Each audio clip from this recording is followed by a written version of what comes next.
Congo check check TV. Yasiba Mutombo. Congo check check TV. Yasiba Mutombo.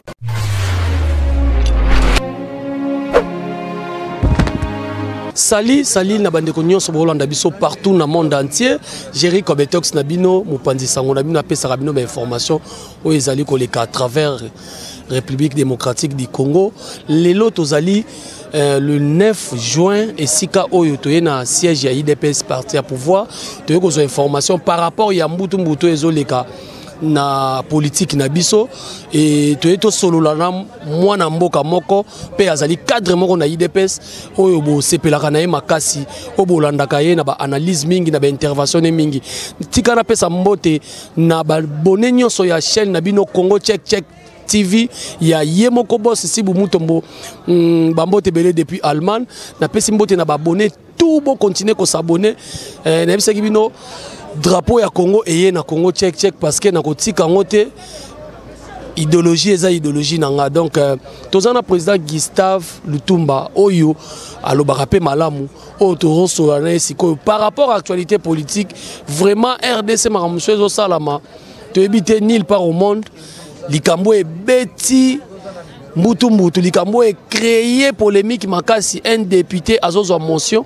na parlement contre le président de la République kaka po azali muto FCC to eza problème nini et puis to kosola moi muke ba question monsieur zo déranger bana mboka oyo bazomi tuna moi makambo ebele. Bonjour président Gustave. Oui, bonjour mon mboka. Kimi akala?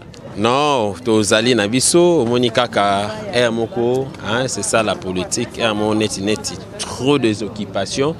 Des salitam sous que notre monanate na bangonga mususu, mais en réalité on est là parce que surtout là toujours une idéologie où il y a Etienne Tshisekedi, donc 100% Tshisekediste, 100% idépicien. Donc sur le lookinga biskam sozo ngate mais so luinga na kata IDPS ndo kutanga dangambo ana ngana alate.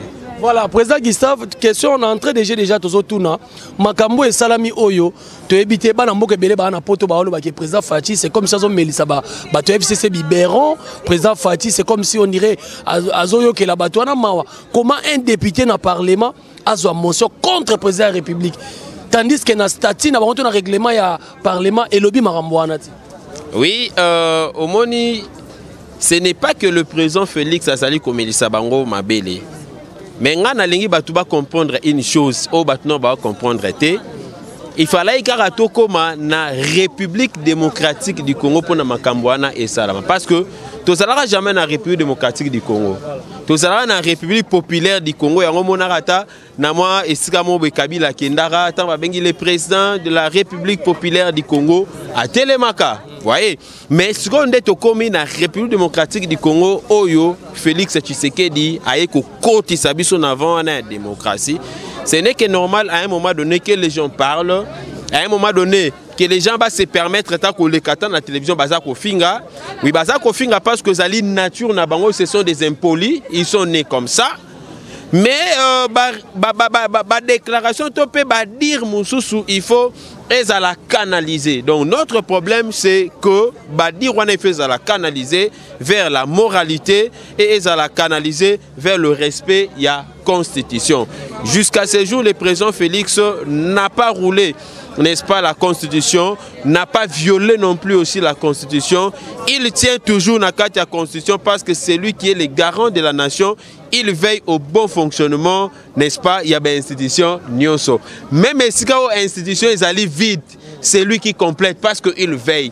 Même dans le cas précis, et qui est suscité peut-être intervention, moi je dirais enfantine. Donc ce sont des déclarations vraiment enfantines où ils ont la maturité na kati na ngote, ils ont la responsabilité na kati na ngote, mais alikara na ba jeu ya mayoto na kati na ngo.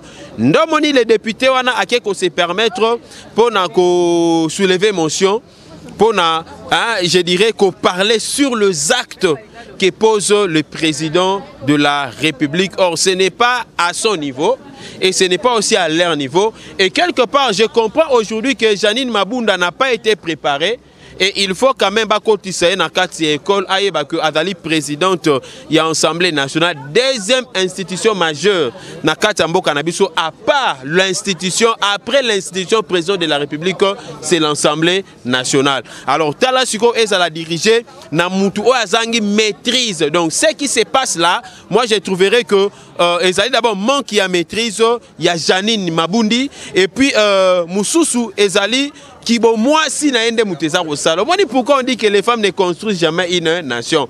Mais moi je crois peut-être que nabana basi muso bazali na c'est obaza. Non, laissez. Mais parce que nakata IDPS, écoutez, nakata IDPS on forme ata bébé amouké aza capable ya kobetali sur la politique. La preuve en est que le Lomingo Omoni Babimi Baki na marché politique va passer toujours par l'UDPS parce que c'est une grande école, il y a formation. Donc moi je dirais seulement que na banabasi tope ba mama balo bana Janine Mabunda atika ko bango soni parce que ado sala soni ya basi et ko pesa ba tout courage te lobby ba kende sou ko voter bana basi pour que soit voter mon amasi ba ke o tienne escana a ko sala dès l'entrée de jeu ba dérapage moko terrible parce que ado sala les ba dérapage na e bandelika ba bandi na ba dérapage et belé bon biso to otala nous savons que le président est très bien sécurisé dans la Constitution et le président ne sera jamais convoqué. Il ne sera jamais convoqué à Janine Mabundi pour répondre ce qui est la question, ça ne se fera jamais. Soit Janine Mabundi, Azolinga peut-être appelé sa moto, mais Aïba Keno, Yazan Almet et sans Sibisom Tosimbian. Et sans Sibisom Tosimbian, mais c'est comme si on dirait FCCP Lalagimwa Mouké et Tchoubibino Tongé provoqué Bino. Ce qu'on base, il y a IDPS. Il y a posé un cadre dans IDPS. Lélo, il fallait tous en la matinée politique, tu es quand même mode d'autre pesama. Ils ont reporté. Il y a posé un cadre au Royaume Sabato Bazolanda Bissoni. Non, on avait Bissana Bato Bazolanda Bisso, Bomoni Nescana Nabando Seka. Dans le but que nous savons la politique, nous faisons la politique du politique. Voyez un peu. Et là, quand on est à Oezo Lobissa, le Lobato FCC, alors quand ces années, c'est parce que Bango Baboulaï que ceux qui Premier ministre, gouvernement le président ne peut pas nommer. De leur raison, on nomination, on a le président Koti Kate, président nommé Lissousou. Oh, maintenant, président nommé Lissousou. Kana Tibala Nengazana, contre-signé par Tibala. Attention, c'est un principe juridique, bien sûr. Mais la signature qui a plus de valeur, ce n'est pas la deuxième signature. Ça ne vient que pour compléter, donner un sens. Mais la vraie signature, c'est celle du président de la République. Qu'on nomme les mandataires. Donc il y a Premier ministre qui a contre-signé pour un pouvoir parce que le gouvernement aura aussi la possibilité de surveiller, n'est-ce pas, l'entreprise. Il y a un moni, il faut que le Premier ministre ait un peu contre-signé pour avoir quand même moins autorité, on a tout peu moins possibilité. Il y a aussi moins travail, on a tant de contrôle, vous comprenez un peu. Mais cela n'empêche Tchibala avait contre-signé.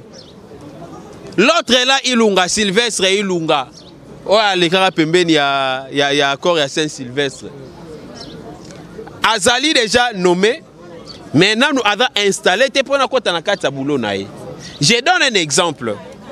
Même après les élections, Kabila recevait, Kabila parlait, Kabila faisait tout. Mais le président de la République, Félix Antoine Tshisekedi, Sabima qui est président de la République. Et puis Kabila avait nommé même les généraux. Vous comprenez un peu? Mais en réalité, le collègue qui déjà démissionné parce qu'il y avait déjà un président élu. Il ne pouvait rien faire. Mais il devrait assurer la continuité de l'État. La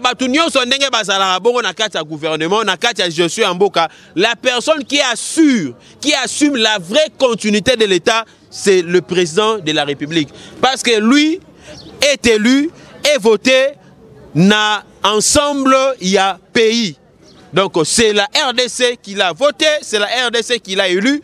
Mais Moussousso Bazolo Balwana ba député ba kana moi ndambu kwa morodem tu ba votake kwa Moussousso ba votake. Kolobaku tuté à propos ba ministre na ba premier ministre bango bazana donc bazana pouvoir moko nominatif ba nommer bango ndeko nommé. Alors le président étant que garant de la nation a koyi kotika Atayo moko babuzobe salama te parce que na ba entreprise ebelana na babuzobe belé bandi ezali ko salama. Le collège ezali ko assurer sécurité, sûreté à constitution nabiso. Il est le garant de la nation. Il veille au bon fonctionnement de toutes les institutions. Il a droit de nommer président. Ozo Oumela nommé Nyoso Batigala qui président. Kosuka Wanate nommé les biso lisusu na ba administrateur ya ba territorial. Nommé les biso na ba bourgmestre parce qu'aucun bourgmestre n'a été élu. Azala nommé par Kabila. Président, il peut ça la boulotte. Voilà. Voilà, président Gustave, tu as une chute parce que R, mais c'est comme si ceux qui ont taliboyé, c'est comme si on dit FCC bazo provoqué IDPS par rapport à la coalition Basala et Lelo, tout le monde a député na chaîne nationale. Et puis na habité, il y a un bateau balani parce que débat et ça makas. Chaîne nationale bando la sabilo côté. Kabila noma muta kufa kutu. Et l'accent makamote Kabila sala mabebe na mboko batikala ko lobango na batikala ko interpeller to batikala ko motion na été mais le président Félix un député a eu motion na été to ki pesu na mboka kuna soki na mboka nini généralement ba permiter azo tchaki teti alors bi ya ko sala permutation te mais Dieu grand bakangi na ki information bakangi général wana na tout wana no soto zo mo te ke batu bazo kondimaka te ke président Félix mutazo. Non, écoutez, batu il faut bandima président Félix Azako Kamba même ata Martin Fayulu asa ndima kit Martin Fayulu ndima tanga moni Moïse Katumbi azongi tanga moni na mwana ntemi mutabanda boya kondima yo wana asa ndima kit tanga zolo bakeno peuple azala na poste ya coalition ya libala ya cash na lamuka c'est-à-dire à comprendre déjà makamulinga ezali kokende alors ce qui général wana atie mutu tetu et d'aller jamais qu'empêcher exercice réel du chef de l'État. Net si le long on a quoi kobima na nzela ana lobby que non président Félix Ngazabo ada présidenté. Je donne un exemple. Est-ce qu'il y a un Congolais qui présente la carte à Congo? Il faut savoir faire la part des choses. Comprenez? Ce n'est pas dit que s'il y a un monsieur comme un député ou azu motion na lobby des Longolais qui présente non a voyagé écoute a vu un pays comme président de la République. Donc alors général wana aboyaki basala permutation parce que bayebi bakuba o bawandai kobeta biso tolobai to ke na bona politique ya politique malembe tukwendile malembe tokokoma nomination ezokende ezaka ye morote ezapena ba colonel msusu na ba capitaine ebele o il faut tolongwa yo longwa akende tokoza pena ba bataillon. Donc tu dis maintenant bataillon o ezala na Kinshasa to longo lango eke na Goma o ya Goma ye na Kisangani na Équateur eke na Kasai parce que ben sécurité mingo zali komona na ezali système ro développer na bateau baza à l'interne pona bazwara ba avantage ya ko yibaka ya ko s'enrichisaka d'une manière illicite ndomoni ba créer un système wana quand le président a dit que je vais déboulonner le système dictatorial yango même na quatre armées ils ont ba système wana alors tout doit tomber tout va tomber aussi coup de chapeau na arrestation ya général wana mais si la bonne il faut qu'on arrête Moutounion c'est surtout que armée et ça la musala moko ya boto si so boto ça tozana yo biso to yebi chaîne nationale soki mokonza mboka zui ezaka au milieu du village pendant 18 ans pas Kabila ezaki au milieu du village té lelo a bino bolobi état de droit chaîne nationale est commis au milieu du village il faut l'aksabilo ko na un député zo baké le président de la République a signé l'ordonnance inconsciemment et puis l'équipe nationale ba monde alti bataillon bon omoni naina kedora na des logiques. Au moni mutu, à la ti veste, à la ti très bien cravate, à otambola. Yo ebisi mutu ana lungona. O la ti bilambate. Sko yebisa atango batu pena ba otala. Na yo mutu ozo ebisa mutu ana la ti bilambate. Na mutu ala la ti bilamba, na bango mibale na nya liboma. Mais o azali boma eza o azo ebisa mutu ala ti bilamba na keno la ti bilamba te ende mutu ali boma. Vous comprenez? Parce que c'est lui qui parle dans l'inconscience, c'est ce député-là. C'est lui qui parle avec toute inconscience, non seulement avec l'inconscience, mais je dirais il parle avec un esprit-là vraiment insensé et il parle aussi avec, je dirais, avec un esprit-là terre à terre. Hein? Avec un esprit terre à terre, parce que motion wana bakokaki qu'on soulevait en côté au nom du chef de l'État. Et en plus, Janine Mabundi Fayeba que le président de la République n'est pas redevable face ou devant l'Assemblée nationale. C'est le gouvernement. Nous avons 3 pouvoirs. Un régime semi-présidentiel. Vous comprenez un peu? Il faut bailler Babilo Kowana. Bon, Azana Eka Amona moi si. Total Ananou. Mikolo Penamona Zemo Mabundi. Total Ananou. Voilà, Total Ananou. Tokomina Souka. Président Gustave Poto Ningani. Bazaï de Pesleti à Londres, président Chiba Babenda na Peso Bambo Tebele, président Doli Kamani, Koko Gabana, Tombo qui va rendre Babisenga, gérer ça na matinée politique. Lilobano Souka, il y a moment fort qui dit ça batumité, mais parce que bate belle basiliki pour na likambo eleki ande qu'on a biso député. Lilobano Souka koza. Lilobano Souka Zali, il faut batuba comprendre que Makambo est aussi la période, il y a président Félix Tshisekedi, et ça Makambo est aussi la Kabilate. Ce qui veut dire qu'il y a une différence entre gestion à Kabila et gestion, il y a président Félix Tshisekedi. Il y a la démocratie. Non, j'arrive. Oui. Pour état des droits il faut discipliner ça là. Non. Parce que tu belé bazo bunga. Nazo kende na ote discipline wana il fait fana na ndenge moko ya bien des président zo kende na yango wana. Mutu akolo baloba na ye mais procureur général de la République Nesca Fandi aosa boulot na ye. Bato ope bazali kuna na kati ya parlement baosa boulot na bango. Mutu aosa la boulot na ye. Vous comprenez un peu? Mais nyonso oyo c'est pour montrer à la face du monde qu'il y a la démocratie de permettre batu mususu baloba. Mais ngana lina beta sete mingi na batu ya poto. Webi ke amo batu ya poto ndepe bazala la base ya banti valeur msu salama a. Na nini? Mais na oye bisote. Ebele o ba tia bambanga leo na poto wana. Bangwana ndem tu bakenda ya Martin Fayulu kuna simati. Lelo ba msusu ba hotel mababi manasima lamuka bazolo baloba wana. Ce sont tende batinda bandeko na bango msusu pour semer les désordres. To préparer biloko ete ya biso pona to préparer 2023. Donc 2023 yo ozana poto bon ça déjà la campagne. Yo rotinda kolino ya campagne, rotinda ba polo à partir ya poto na famille na yo pour to voter président Félix Tshisekedi. Donc en 2023 président il faut avoir majorité parlementaire pour na biloko esi là. On a un méchant. Parce que nous n'avons pas la majorité parlementaire. On a un méchant. On a un garant de la nation. Ako panza nini parlement na mitota dissoudre. Biso toza ba respecter ba texte. To respecter la constitution. Na lobi biso to panza parlementaire. To panza parlementaire to kende na yango. Mais to ara na système moko. Oh.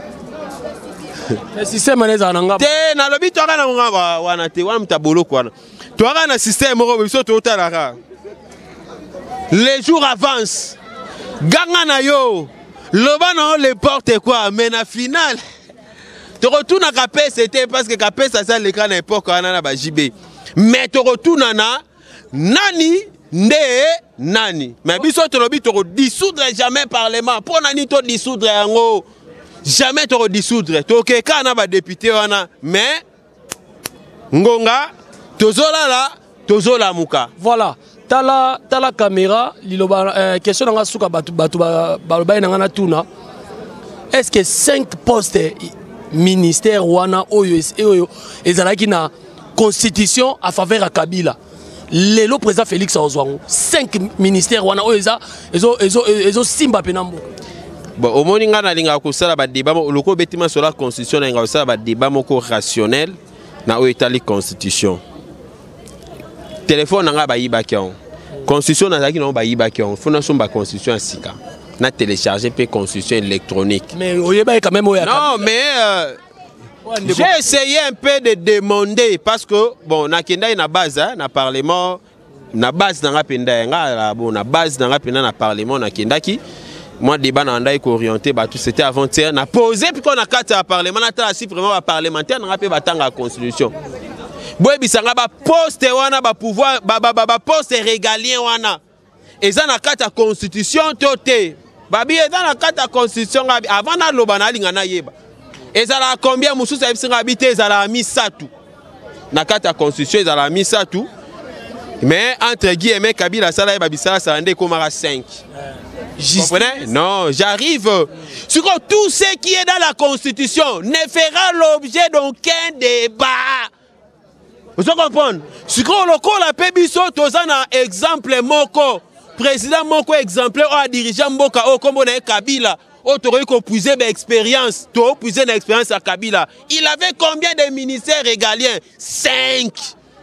Ça dit, biso peut 5. Parce que ceux qui sont 3, au moins tu as respecté l'expérience sur la tambola.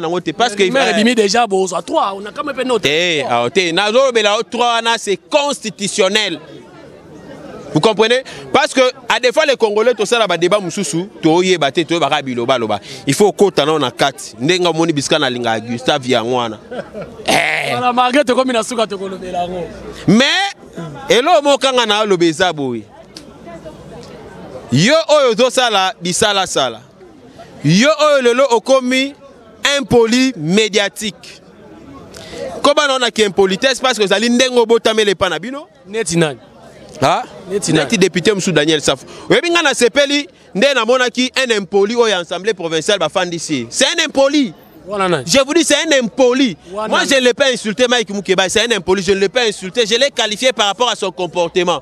C'est un impoli. Et il dit que non, à Fingarabatou. C'est un impoli. Et impoli, vous savez, dans l'Assemblée nationale, il faut épée Azwa, Nobo. Comme ça, tout ce qu'on a assemblé, tout ça, on a impolité. Pour ne pas faire biso, on a posé comme député, mais comme député parce que si on comme député, il faut que nous finga battu. Bah valeur est allée souter. Donc il faut qu'on écarte les biso battu à l'olenge wana. Toi qui na battu, bah ça n'a sens. Au soka lobby, mouta Hollande fait débat na télévision que non, oui, c'est un vrai monsieur qui parle. Et lobby, n'andimite que il fasik. Et formera ba journaliste pour na ba journaliste ba le kaba fingaka bokomo ki sa sonia ifasik na ebite so etokende ko bengela promoteur wana to ebisa nini to interpeller banani ba DG auto banani parce que ifasik le comme ça la soni et bimisi ba journaliste ba impoli soroza contre marambo ngana lobi non je te dis mais chantier banda na morot soro sepelite malobo ngana bi parce que au travail na ifasik. Alors, les cas ça la débat, recadrer les journalistes au bino bo bimisa wana parce que ba romo ça la buzoba, ba aussi ça va tout posa ya refanda liboso la télévision, ba ça va tout posa ya rekomata ba député, net ngana komi ko bae mais na bino baete. Ayoka wana sepeli tara ki na bino na bae. Na baete to za wana na bino tina lifobo, mais Sombang montre parce que biso toza déjà na montre to talara, Somba calendrier parce que toza déjà na mois de juin. Mois de juillet, mois d'août, mois de décembre, les 31 janvier 2020.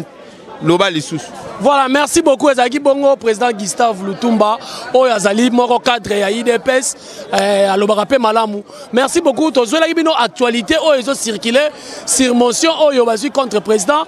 Donc, Botika l'a toujours scotché et branché na chaîne Nabino Congo Check TV. Il y a Yemoko Bossi Moutombo, na Pessia Gote Business Mote Mingi, na assistance taille, na Pessi Bandeko Nyosobola na chaîne Oyo, ba Mote Ebele Penande Konanga et Denga na Sima Caméra. Bon, continuez toujours à soutenir Moussala Oyo. Drapeau Oyo na tienne à Kingo pour nous servir bino, pour nous repasser bino basango. Bye, on se retrouve dans l'émission Koya. Ciao. Congo Check TV. Yasibo Mutombo. Congo Check TV. Yasibo Mutombo.